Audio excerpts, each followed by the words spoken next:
Assalamualaikum warahmatullahi wabarakatuh. Pada video kali ini kita bakalan melakukan upgrade SSD yang dimiliki oleh MacBook Pro 2015 yang tadinya cuma 128 GB menjadi 1 TB. Oke, daripada lama kita mulai videonya.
Pada saat pembelian paket ini, saya mendapatkan 3 buah produk ya.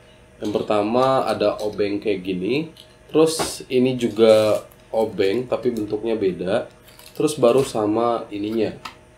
Ini kita menggunakan dari Silicon Power support NVMe 1.3, size-nya 1 TB, terus punya garansi 5 tahun. Nah, paket penjualan ini nanti saya taruh di link deskripsi ya, siapa tahu kalian minat. Di dalam ini itu udah langsung diinstalin macOS sesuai OS yang kalian gunain sekarang. Jadi pada saat ini saya menggunakan OS Catalina. Nah, dia di sini udah dilengkapi dengan Catalina. Artinya ini sebelumnya pasti udah dibuka sama yang toko ya buat menginstalasi di sini. Nah, kita melakukan tahapan upgrade ini bukan cuman sekedar mengganti SSD doang, karena di sini saya melakukan backup kemudian melakukan restore ke dalam SSD baru. Jadi, jika kalian mengikuti video ini sampai akhir dan hanya ingin mengupgrade SSD aja, tentu ada bagian-bagian tertentu yang bisa kalian skip. Di sini nanti kita bakalan menggunakan software bawaan dari macOS yaitu Time Machine. Jadi nggak perlu menggunakan software aneh-aneh. Oke, langsung aja kita mulai dari step yang pertama.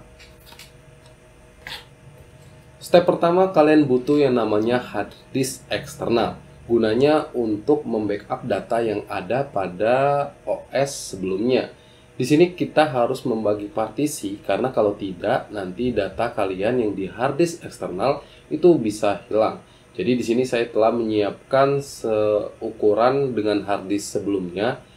Yang tadinya 128 GB itu saya set di hard disk eksternal 140 sampai 150 GB biar nggak khawatir kalau size-nya kepenuhan. Jadi kita melakukan backup ini. Nah, setelah kalian menyiapkan hard disk backup, tentu aja hard disk barunya udah siap juga ya. Jadi setelah tahapan ini selesai, kita melakukan backup dengan Time Machine. Untuk melakukan backup cukup gampang, kalian tinggal buka softwarenya aja, kemudian colokin hard disknya, dan kalian set hard disk yang mau kalian backup. Jangan sampai salah, karena kalau salah, nanti data kalian yang di hard disk backup bisa hilang. Jadi hati-hati juga ya. Tahapan selanjutnya adalah membongkar dari MacBook Pro 2015 ini. Di sini bautnya baut bintang. Nah, dengan obeng yang ini tadi sama yang ini itu udah disediain ya obeng bintangnya. Tetapi karena saya menggunakan obeng dari Xiaomi, kalian bisa cek reviewnya di sini. saya menggunakan obeng itu aja, karena obeng itu lebih bagus daripada yang ini. Karena sebelumnya saya juga punya obeng yang ini dan ternyata ya kalian tahu sendiri ya, harganya 25 ribuan. Ya kayak barang apa sih 25 ribu gitu ya. Oke, di sini kita menemukan beberapa baut yang sangat mudah untuk dilepas. Kalau kalian merasa setelah lepas baut udah selesai dan masih ada agak yang mengganjal, itu karena ada bintik hitam yang ada di sini. Itu menahan dari case si MacBook Pro-nya.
Tahapan selanjutnya adalah menghidupkan kembali MacBook Pro yang udah kita ganti SSD-nya.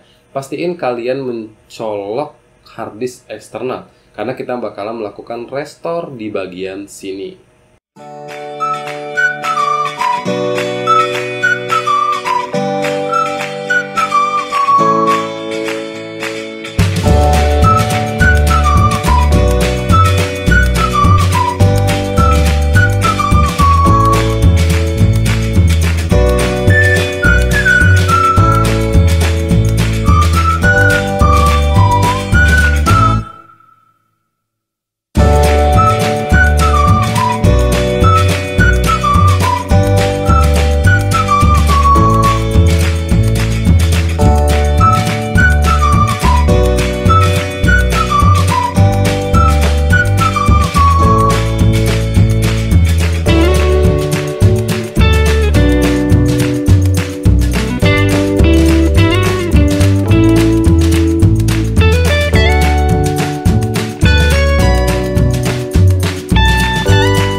setelah semuanya selesai, kalian bisa lihat bahwa MacBook Pro saya udah kembali kayak seperti semula. Which is ini artinya saya hanya menambah space yang ada di harddisk doang. Ya, aplikasi maupun data itu tetap ada di MacBook Pro yang saya sekarang. Oke, itu aja tahapannya. Jika kalian hanya ingin menggantinya saja tanpa membackup, artinya kalian nggak butuh yang namanya harddisk eksternal, kalian nggak butuh yang namanya time machine. Ya, nggak butuh dua hal ini. Jadi bisa langsung kalian buka aja MacBook Pro-nya, terus pasang SSD yang baru, ya udah kalian tinggal hidupin kembali dan mengisi form yang ada. Cukup gampang. Nah, buat teman-teman yang mau melakukan backup, kalian bisa melakukan step-step kayak tadi. Dan itu udah berhasil saya lakukan 100%. Mungkin 99,9 kali ya. Siapa tahu mati lampu gitu. Oh iya, buat kalian yang sedang melakukan restore tadi, pastiin kalian harus mencolok listriknya ya. Karena dia bakal minta di sisi bagian restore. Iya, dia minta arus listriknya itu kecolok. Oke, itu aja video ini. Semoga bermanfaat. Sampai jumpa di video berikutnya. Jika kalian punya pertanyaan, langsung aja tanya di kolom komentar. See you guys. Sampai jumpa di video selanjutnya.